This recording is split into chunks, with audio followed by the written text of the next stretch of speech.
There are three things that I think have been essential to success in everything that NASA has done, but especially in the space science program, and they became particularly important in what I will call the PI implemented part of the NASA science program. Those are individual accountability. One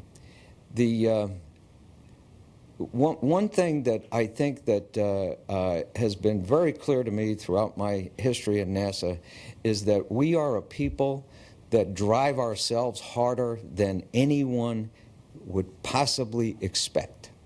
And we do that out of a sense of individual accountability. There's a story told, and I have to apologize to Buzz because it has to do with the Apollo program, and it has to do with an interaction between an astronaut, and the apology is whose name I have forgotten. But it wasn't you, Buzz. I will say that. Otherwise, I would have remembered. But the story goes that on the night before one of the Apollo launches, there was a security guard on one of the levels of the vehicle, whose job it was to make sure that anyone that went by his post was authorized to go by.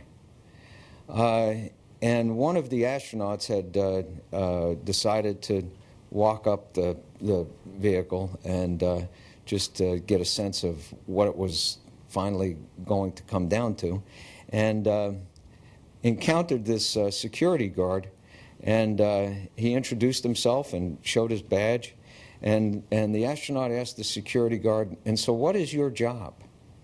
And the security guard said, "My job is to make sure that no one can get past this position who isn't authorized to do so."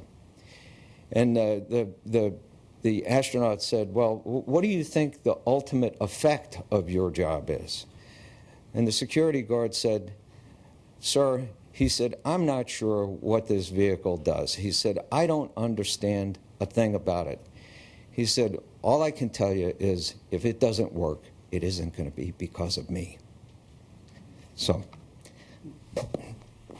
that's a story that has always made me particularly emotional, because it does, in fact, I think, convey the commitment of individuals to mission success.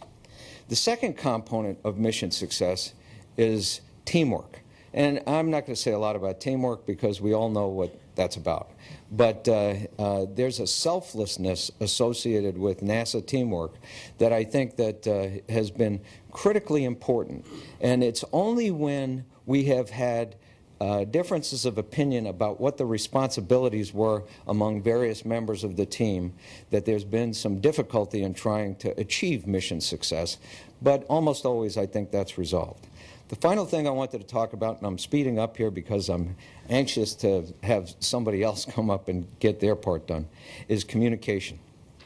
I must tell you that it was never more clear to me the importance of establishing an environment that was conducive to real communication than in Tom Young's, in the wake of Tom Young's evaluation of the, I think it was Mars 98. Was that the one that, yeah, the Mars 98 missions, which frankly, I think jokingly in the public became known as the, the rocket scientists couldn't tell the difference between metric and English units, and they couldn't make that match, and as a consequence we lost the mission.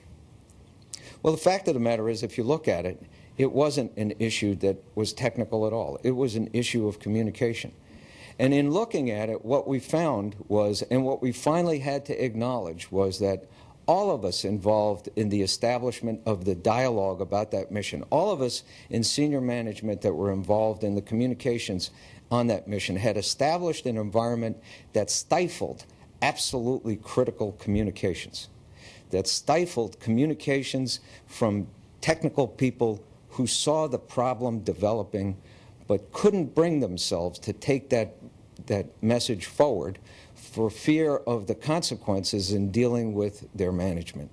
And from it was that experience that frankly convinced me that communication and the establishment of the right environment for communication is absolutely critical.